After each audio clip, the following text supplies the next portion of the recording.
Jamaica Brief Daily, Monday, June 15th, 2026. Your daily highlight of the major stories.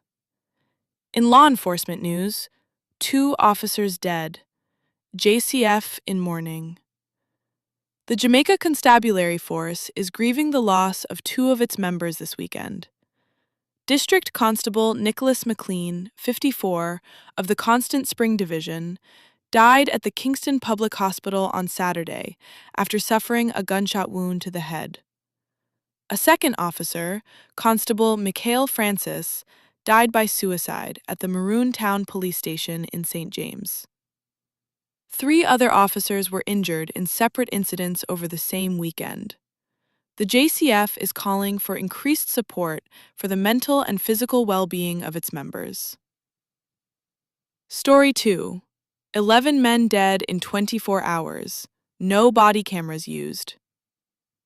The Independent Commission of Investigations, INDECOM, has confirmed that no body-worn cameras were in use during 5 fatal police shooting incidents last week that left 11 men dead across 4 parishes in under 24 hours.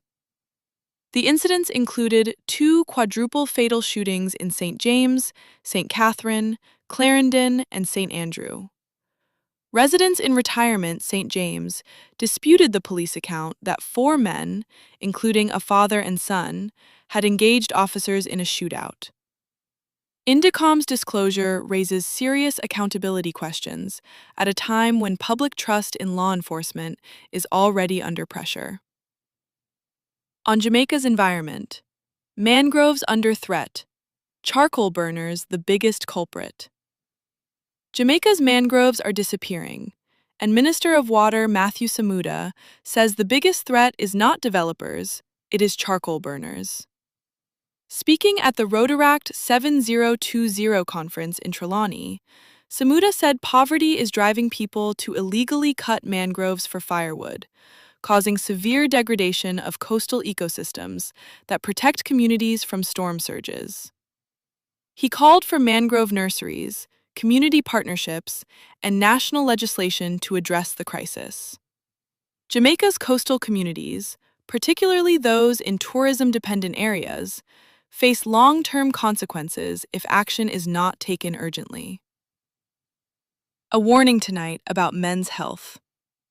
1 in 3 Jamaican men is hypertensive, 1 in 8 has diabetes, and 68% of men over 55 have not visited a healthcare provider in the past year.